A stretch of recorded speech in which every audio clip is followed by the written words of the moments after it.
Hello everybody and welcome to ITT Future You Skill First session on what does it take to make it as a local independent travel agent.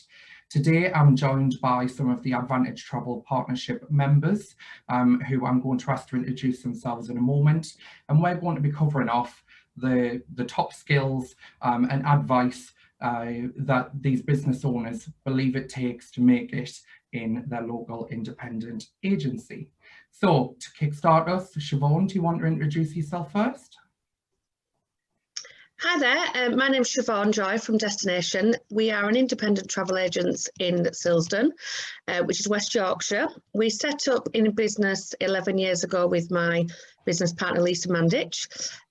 We are an Advantage Managed Service member, and we sell everything and anything, particularly specialising cruise, long haul tailor-made, but we have a big family market as well.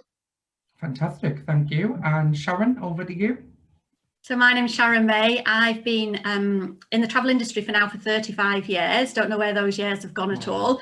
And I've had my own agency now for 22, nearly 23 years. And I'm actually based in Leeds in Chapel Allerton. I specialise in literally Caribbean. That's what I do mainly every single day, but love doing tailor-made. Things are a little bit different, things outside the box as well for my clients. Fantastic, thanks Sharon. And Paul, over to you. Hi everyone, so yeah, I'm Paul Reid. I've been in travel almost 20 years now, and for 3 of those have owned my own travel agency through the Advantage Partnership, Travel Guru.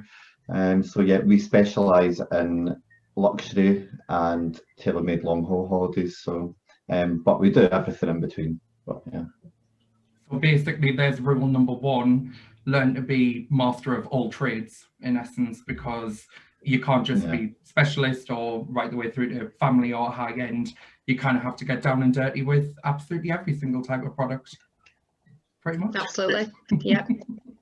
Fantastic. So I guess, you know, lately the travel industry, you know, we have been going through some bad times. I'm not going to go into massive detail about that now, but I think the one certainty that we can take away from the future of what the industry is going to look like is that we're going to need people with fresh ideas, new skills and fresh blood to obviously bring us back out of the other side when the world starts reopening again.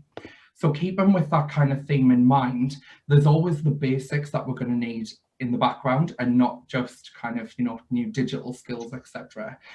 So can we kick off with some ideas around, you know, the basics of what you think, you know, everybody needs in order to make it big an independent travel agent? So, you know, Sharon, do you want to start us off on that one? Yeah, for me, it's all about people's ability to deliver high-end customer service. So they sort of excel in the customer's journey all of the time. So it's not necessarily for me about the qualifications they bring. It's more about their sort of emotional intelligence, how they respond to things is most important to myself. But it's also about how they present themselves. That's key to me, because that's what the customers are seeing all of the time. So it's about that physiology, you know, their appearance, how they turn up, because when I see somebody or I interview somebody, I can immediately tell if they've got any self-worth, self-esteem, and those are some of the key qualities that I look for people. So it's not necessarily the verbal skills that are important, it's also the non-verbal skills, you know, things like the punctuality as well, but it's how they respond to customers and being able to have that free-flowing conversation to give them the best of advice. But I look for people who are literally hungry, so people who are hungry to learn, hungry to evolve, ask questions all of the time, because that's how they're going to learn, is by doing, and that's the key thing with this job. We're all constantly learning. I've been in the industry a long time, but I learn new things every single day, you know, whether it's new properties, new resorts, there's always something happening, so you've always got to adapt and change to our surroundings basically. And definitely, and I know one of those key points that you just pulled out there was, you know, around how you represent yourself when going for an interview and, you know, how you come across. It is incredibly important. You know, a lot of the transactions that may be going through when you are face to face are going to be higher value. You need to build up that trust, but not only that, it's trusting in you as a brand. And I know, Paul, on your side, just, you know, kind of starting your own agency 3 years ago, that must have been exceptionally important when starting a brand new business, you know, well, yeah, literally 3 years ago. Oh, and the other skill that we're all learning is still Zoom. I think Paul's on mute. I'm with you now, Lee. Sorry, There say we that go. again. Sorry, you did break up a little bit there. Sorry, I was just saying, you know, appearance is important for any brand. So from a person, Yeah. you know, turning up to be interviewed or wanting to further themselves or, you know, join the industry, it's going to be extremely important that you make the right first impression, especially given the fact that, you know, you're building a brand, you're building your own brand. So how was that for you, having started your business 3 years ago? Yeah, no, it's definitely one of the most important things for me, because as a small independent agency, you do need to stand out from the rest, especially, you know, the multiple agencies. So having a team that represent your brand in the way that you want them to is massive.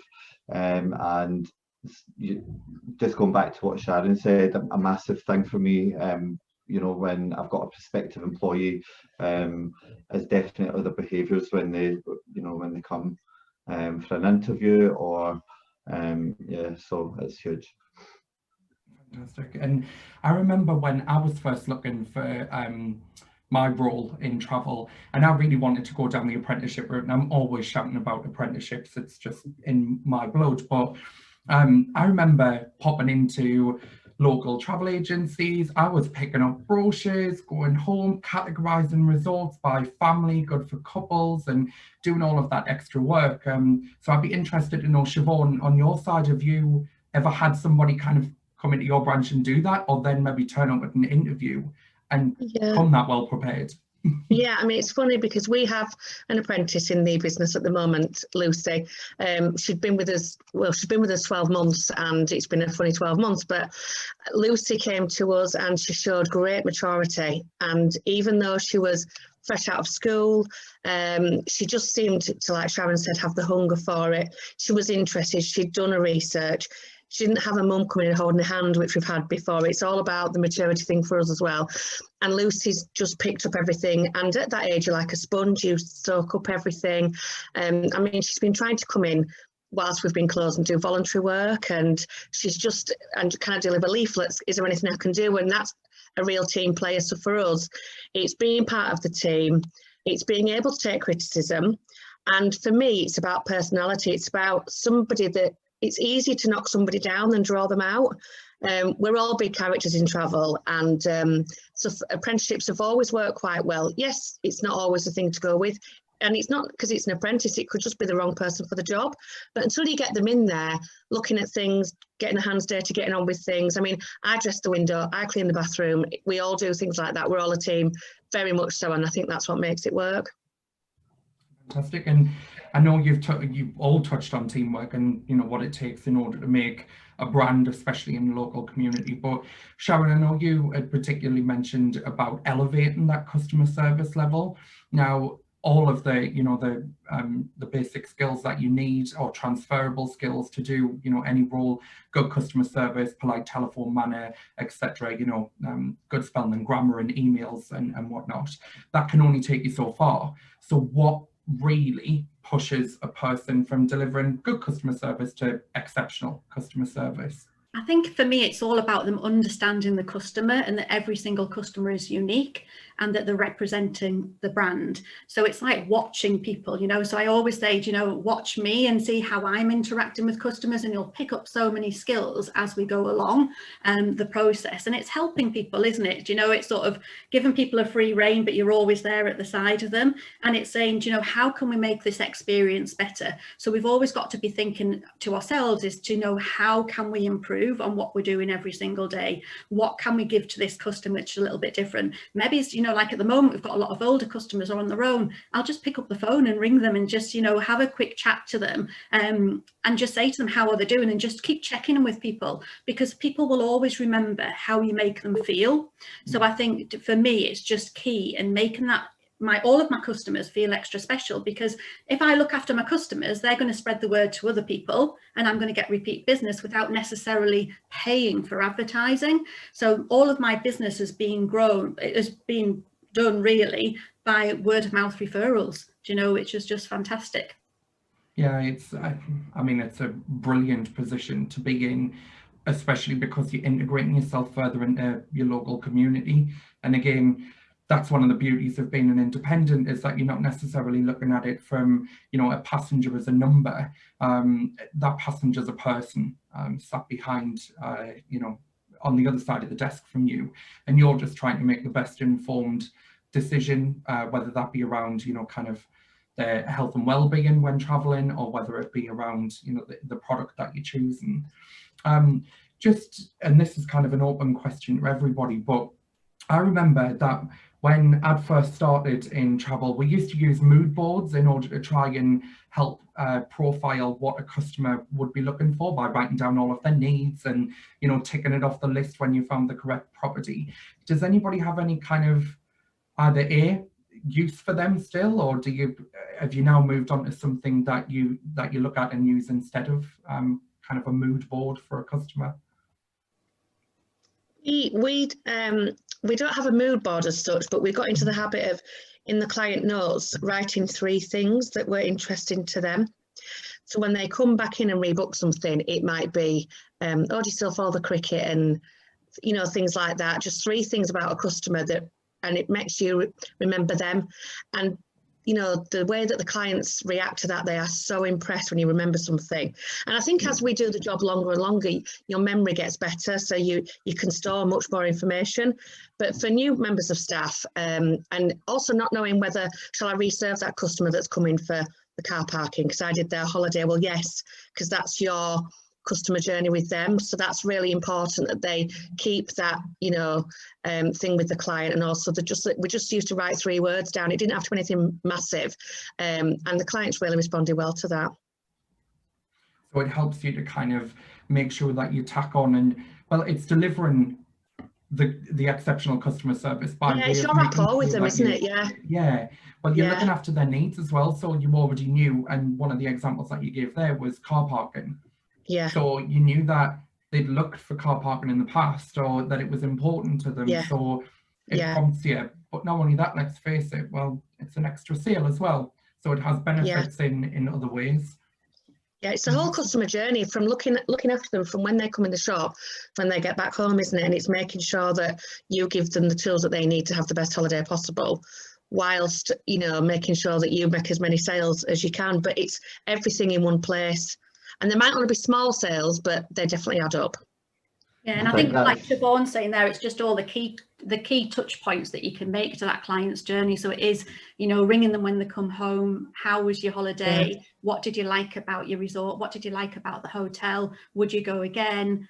Was there anything that they didn't like? And I think from asking those questions, we learn ourselves, but we can pass that knowledge on to somebody else. So we can then recommend that hotel to somebody else who's similar type of client to them as well. Absolutely. I think that's one of the most amazing things about working in an independent agency, is you have the full autonomy from start to finish to give that customer the most amazing experience that they can't get anywhere else, because you have the autonomy to see it all the way through, rather than working for multiple where there's a different department for every stage of the I agree. The holiday. Yeah, I mean, like some of my clients now have been booking with me like 34 years.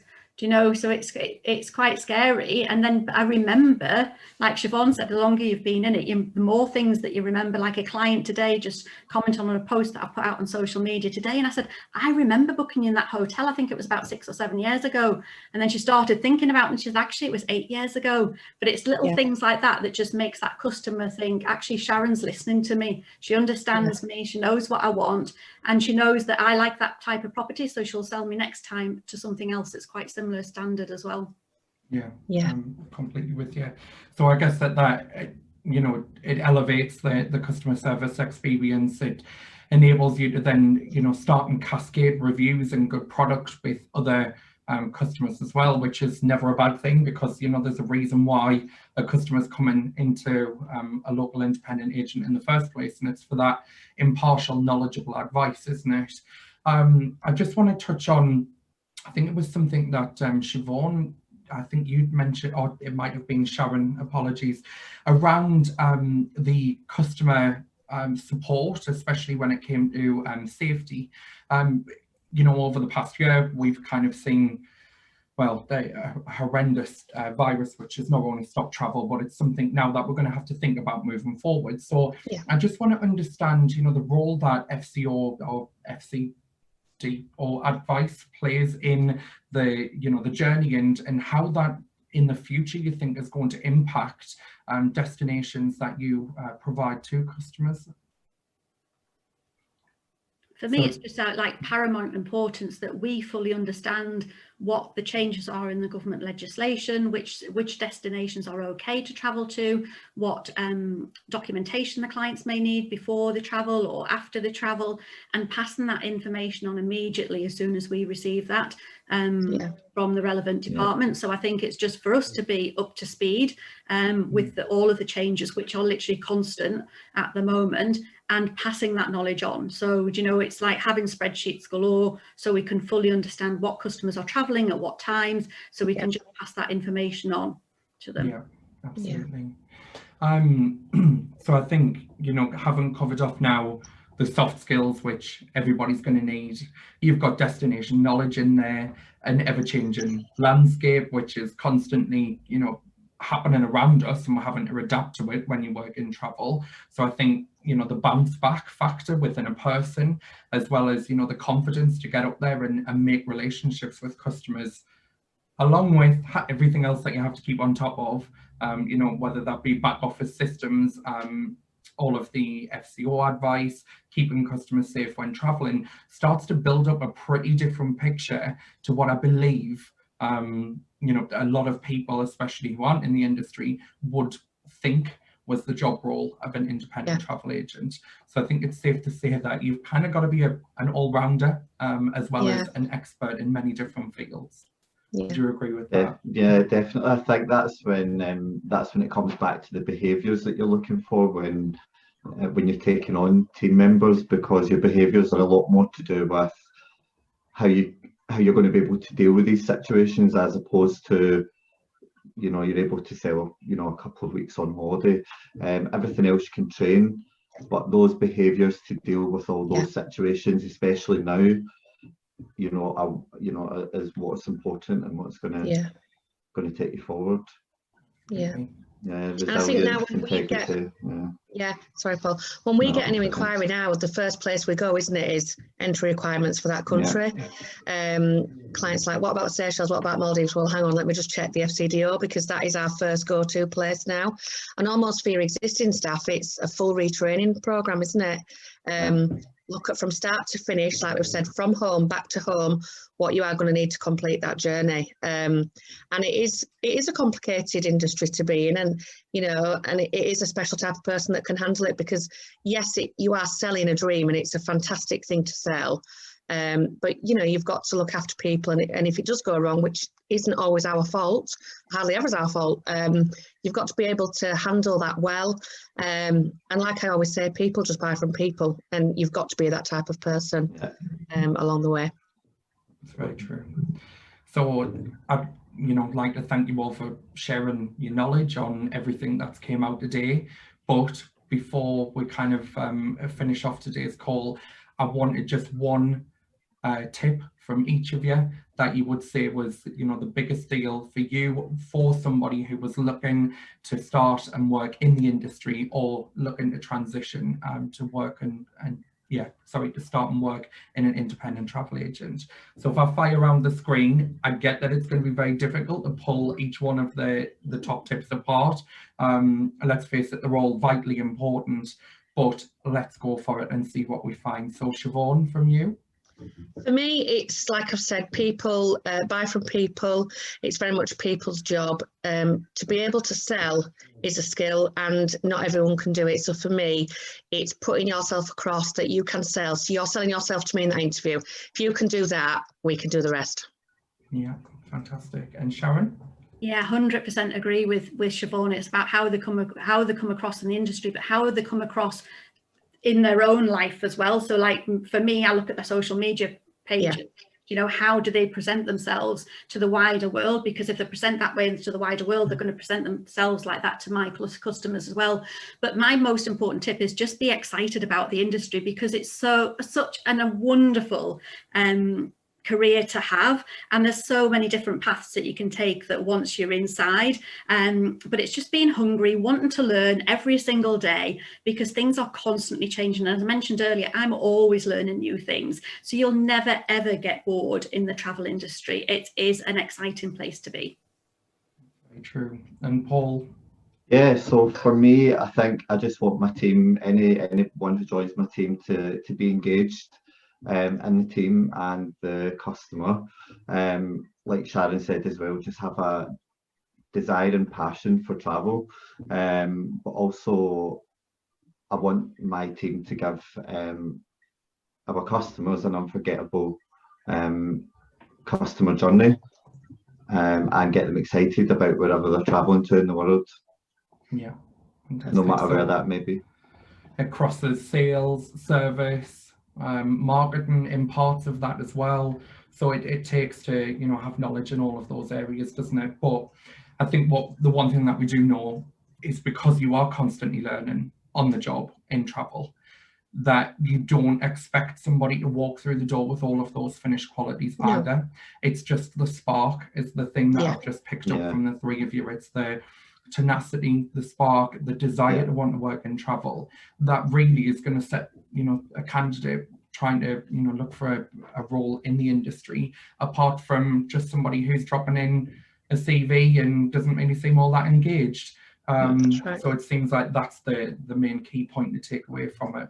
Yeah, and I think on the back of that though, Lee, as well, the amount of CVs that I've had in the post, and people haven't even addressed it to me, so they don't even know who they're sending the CV to. They haven't even used capital letters. There's so many things in getting the basics right, doing their research about the company and the organisation beforehand. So they need to be doing all of those things, so they do come across as passionate, and they do want to come across as they want to learn. Yeah, the fundamentals. At the end of the day, if you can't even get, you know, the address right on the top of a CV that you're sending off to a prospective employer, then is that how the documentation is going to be? Is that how you're going to feel about your job at the end of the day when it's 5:30 and you're tired and just want to go home, etc.? So it does, begs the question, doesn't it? I think now as well, Lee, but you know, travel will come back. There will be it might be different for everyone, but it is going to come back, and it will be busy. So I think you really want to make the little bit extra effort to know who you're contacting and to make yourself stand out. Yeah. Absolutely. I've seen a few people now have been doing video CVs and thinking of really new ideas and ways to get themselves across. So that would be quite cool if you can get some videos in, video Even CVs as like well. Interviewing people on Zoom is, incredible, because we can see your background. We can see, if you're a messy person, we'll see that mess behind you on the, on the screen rather than your beautiful flowers. But it's all of those little things that make the big difference when you're looking for somebody. And as we're all saying, our industry is going to bounce back. But there's more people out there that are looking for work. So it's about being unique, people being themselves and not wanting to be somebody else. And that's what we're going to like about them. And then we can literally teach everybody the rest, but they've got to come with basics. Yeah. I agree. Absolutely. Well, I know that, there'll be a lot of people out there watching this video now thinking about, what are the next steps? Well, I think you've now heard it from everybody on our call today. It's to get in touch. It's to call past when it's safe to go back into the branches, about picking up the phone and getting to know your local company, finding out, what products might work in your area for your customer types. It's kind of knowing a little bit of extra information and combining that with the initial contact. But outside of that, there is full information on the government's Apprenticeships website, so you can always find information there, and a lot of employers are putting up obviously their job posts, checking out both independent local agents, as well as seeing what's out there in the industry, checking their website, their career pages. There are people who are looking for apprentices who do have vacancies. So it's all about what's next. And yeah, get yourself out there, have a look, and check it out. And thank you very much to Shevaun, Sharon and Paul for sharing your time with us today. So we really appreciate it. No problem. Amazing. Thank you. Thank you, Thank Lee. you very much, and I shall speak to you all later. Bye-bye. Bye-bye.